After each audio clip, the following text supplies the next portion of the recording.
Okay, main event time. Which way are you going? Can you see? Well, make an argument for Bobby Green. Go on. Okay. Well, I've picked Bobby Green. Have you really? Yeah. Okay. I mean, it might be a little bit like wishful thinking, but I like Makachev.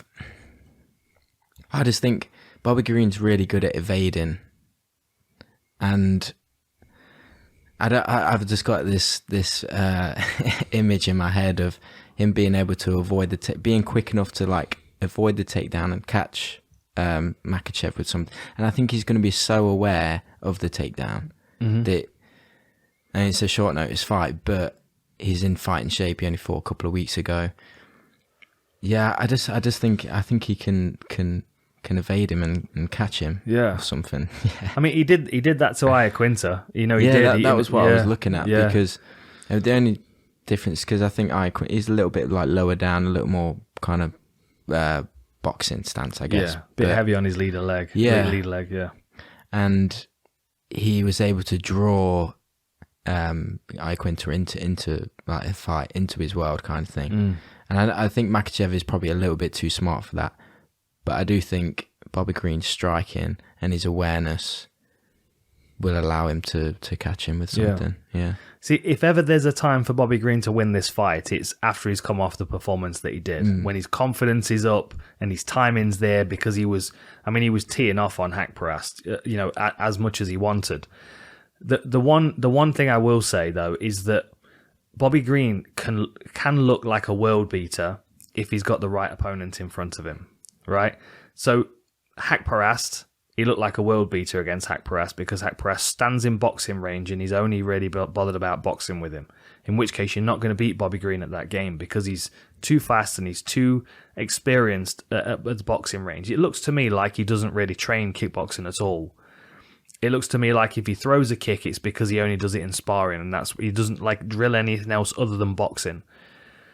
So when he's up against someone that throws kicks, that starts to be his undoing.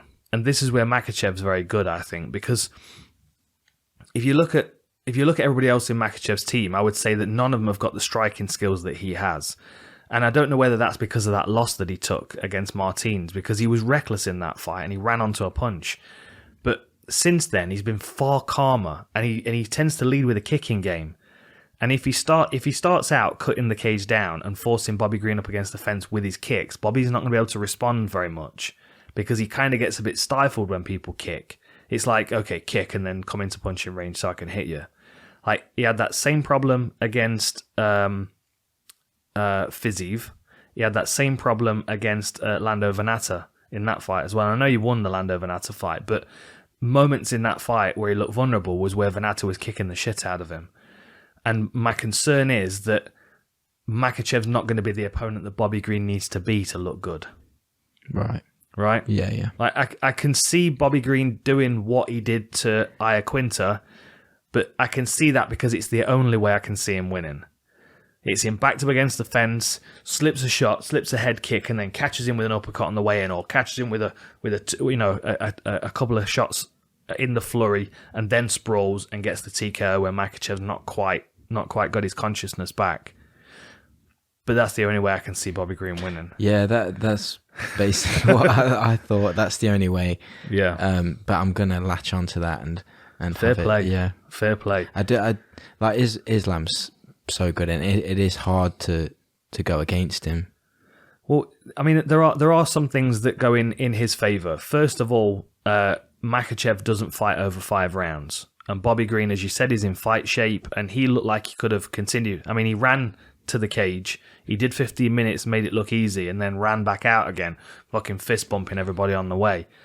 Conditioning is not a problem for Bobby Green. So I think he can fight hard for 25 minutes, he can scramble, and he can keep the fight moving.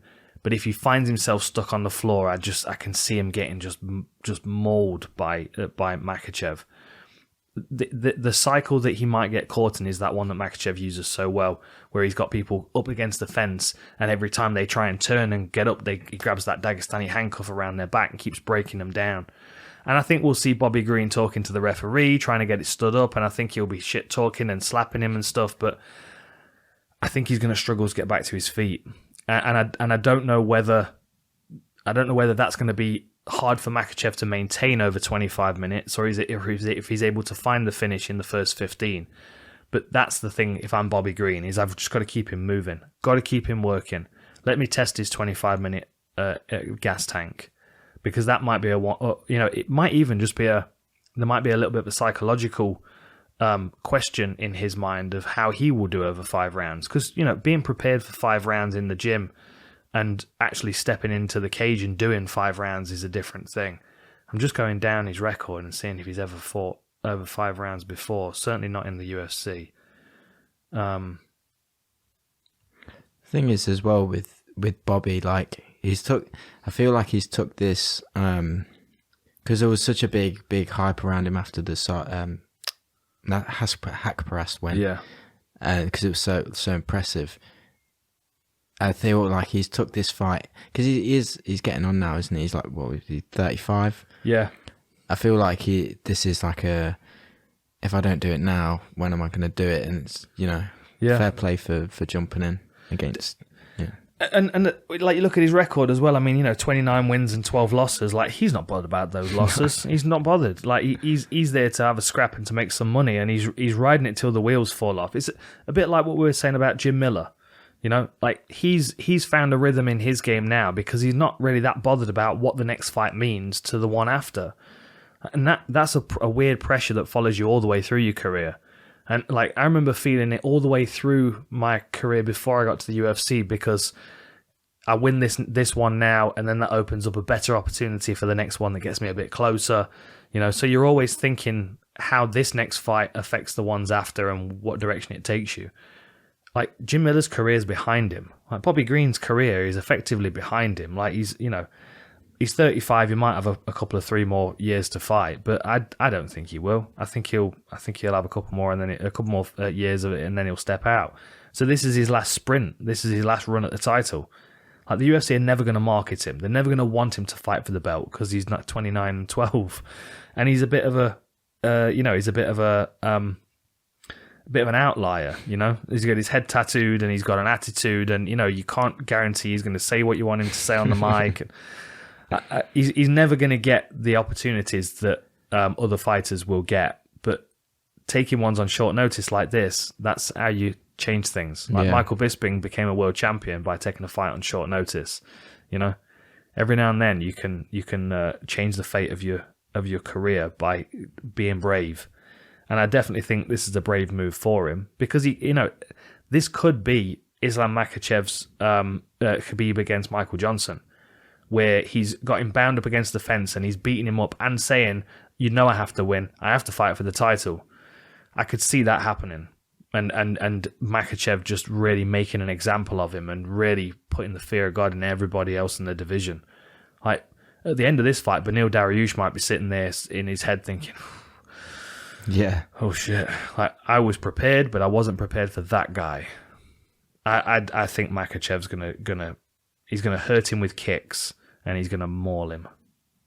And I'll be loving it if Bobby Green catches him with something, but only because it'll be a turn up for the books and the underdog. I'm excited for Makachev to progress. I just think that in this division, you've got to look at the guys in front of him and think to yourself, he's got everything he needs to be a world champion. Like, who's going to deal with Charles Oliveira? It's someone that can deal with his striking and his grappling. Makachev might be that guy, and if he's not now, he might be in 3 or 4 fights if he can get the opponents. Yeah. That's the danger for him. He's not being able to get matched up. People not wanting to fight him. I do like because Bobby Green, when it's like you've got nothing to lose almost. Yeah. I feel like that makes you more dangerous. For sure it does, because you'll take risks that are like, it's like kind of what we were talking about with Jinju Fry earlier. She's a bit too calculated, which makes her a bit too hesitant. And I think with that, when you remove that hesitation, it lets that flow state just come through. And when you've got 40 fights in experience, that equates to quite a lot. Like, that's where Jim Miller was. He's like, I'm going to try a smash elbow and let me try this, and just kind of throwing caution to the wind a bit more because there's no reason not to. Yeah, I'm backing Bobby. You sticking with Bobby Green. He's the BMF of the lightweights. He's pretty much a bad motherfucker. But I think Makachev's a scary individual. Yeah, I think he's a real problem in this division. Like I can't, like, I know a lot of people will focus on that one loss on his record and always compare him to Khabib because of that one loss, but I genuinely feel like that loss has evolved him as a fighter. You know, it's one thing that, I mean, of course, you know, the Khabib fans are gonna disagree with me on this, but I always think there's a benefit in fighters picking up losses. You know, now, and we all say Khabib's undefeated, but if you watch his reaction to when he lost that Sambo tournament, where he was inconsolable, he was in a heap on the mat in tears, like that maybe was his learning experience. It might not have been in Pro MMA, but he's definitely had it. Like, we've all had those experiences, even if it was against someone in the gym and we don't want to talk about it and think about it, but we know we got our ass kicked that day. You know, I remember leaving the gym some days and I was 2 weeks out from a fight and thinking to myself, holy shit, Mike Pyle is not in shape and he kicked the shit out of me today. And I'll get home and I'm like, oh, God, maybe I'm not ready for this fight. You know what I mean? And you start to unravel in your head a little bit. Like, sometimes you have those sessions. Like, Jimmy Warled is that guy. Like, he can always put it on you. You know, there's always that person somewhere. And the benefit that Makhachev's had is that he's had that person all the way through his career, which is Khabib. And he's still got him. And now to have that person that's not only kind of big brothered you all the way through, but now there to be your first line of support, that Kimura that he got was brutal. And that was great cornering by Khabib by going, put your foot over his head, put your leg over his head. You know. It's like he had a PlayStation controller. Right? Just like, yeah. And you got to think how well he knows his game as well. Like, how well Khabib knows Makhachev's game. Like, he's going to be coming up with the game plan to beat Bobby Green. And do you think Bobby Green could beat Khabib? I don't think so. I love it. I love it. Yeah, I love it. I love these fights. Yeah, these are. I'm actually probably more interested in this one than I am the Dariush one. Yeah, because I think Dariush might be a bit cautious, and I think Bobby Green will throw caution to the wind.